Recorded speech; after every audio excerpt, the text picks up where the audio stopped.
ओम शांति। उपराम वृत्ति व ज्वाला रूप के दृढ़ संकल्प से विनाश का कार्य संपन्न करो। जैसे बाप दादा को साकार, आकार और निराकार अनुभव करते हो, क्या वैसे ही अपने को भी बाप समान साकार होते हुए आकारी और निराकारी सदा अनुभव करते हो।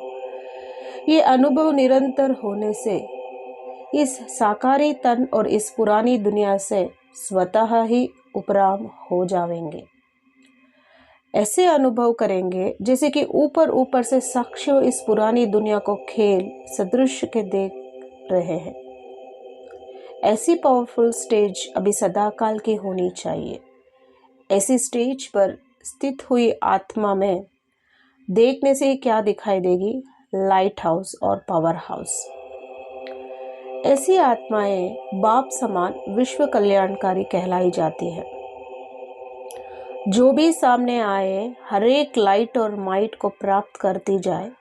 क्या ऐसे भंडार बने हो? ऐसे महादानी, वरदानी, सर्वगुणदानी, सर्वशक्तियों के दानी, संग से रूहानी संग लगाने वाले, नज़र से निहाल करने वाले, अंधों को तीसरा नेत्र देने वाले, भटकी हुई आत्माओं को मंजिल बतलाने वाले, तड़पती हुई आत्माओं को शीतल, शांत और आनंद मूर्ति बनाने वाली आत्मा बने हो? क्या इस निशाने के नशे में रहते हो? इसको ही बाप समान कहा जाता है। जैसे समय की समीपता दिखाई देती है, क्या वैसे ही अपनी स्थिति की समीपता व समानता दिखाई देती है?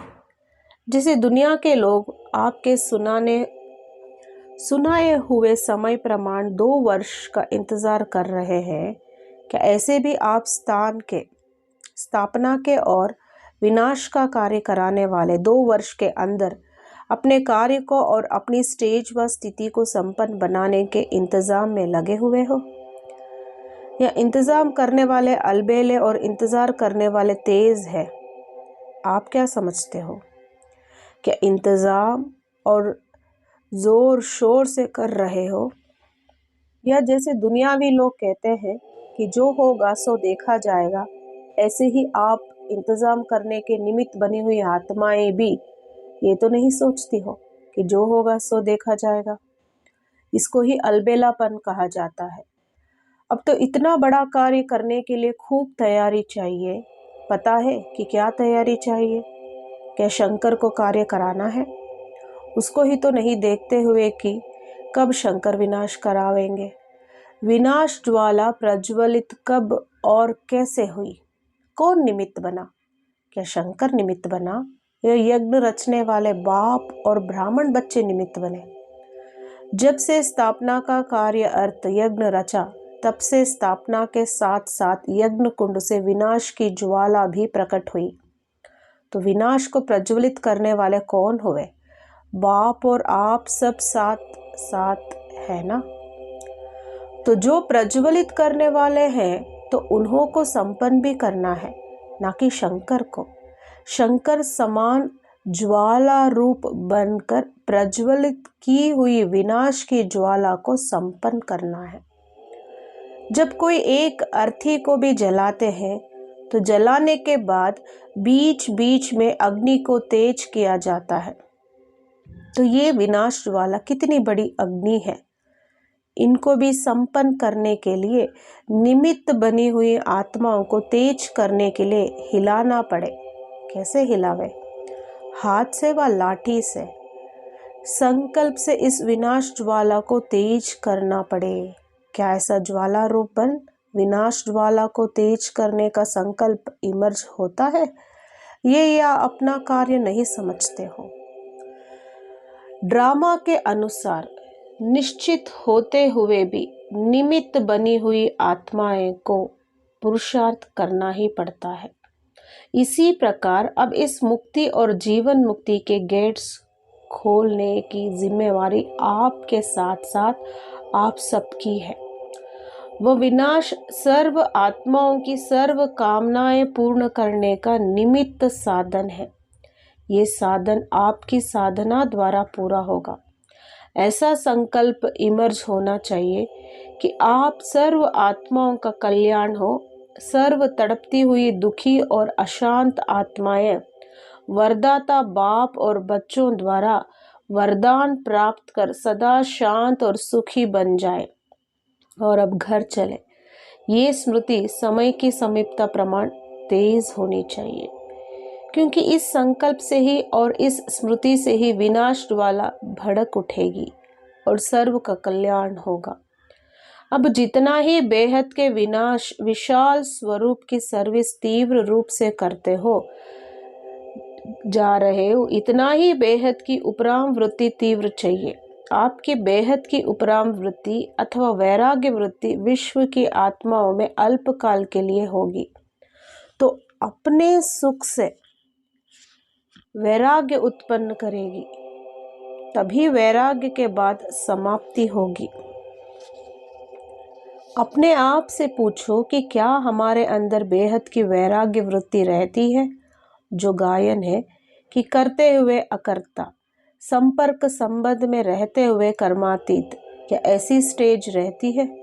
कोई भी लगाव ना हो और सर्विस भी लगाव से ना हो, लेकिन निमित्त भाव से हो, इसमें ही कर्मातीत बन जाएंगे। अब अपने कार्य को समेटने को शुरू करो। जब अभी से समेटना शुरू करेंगे तभी जल्दी संपन्न कर सकेंगे। समेटने में भी टाइम लगता है। जब कोई कार्य अथवा दुकान आदि समेटना शुरू करते हैं तो क्या किया जाता है? सेल करते हैं। जब सेल लिख देते हैं तो वो सामान जल्दी जल्दी समाप्त हो जाता है।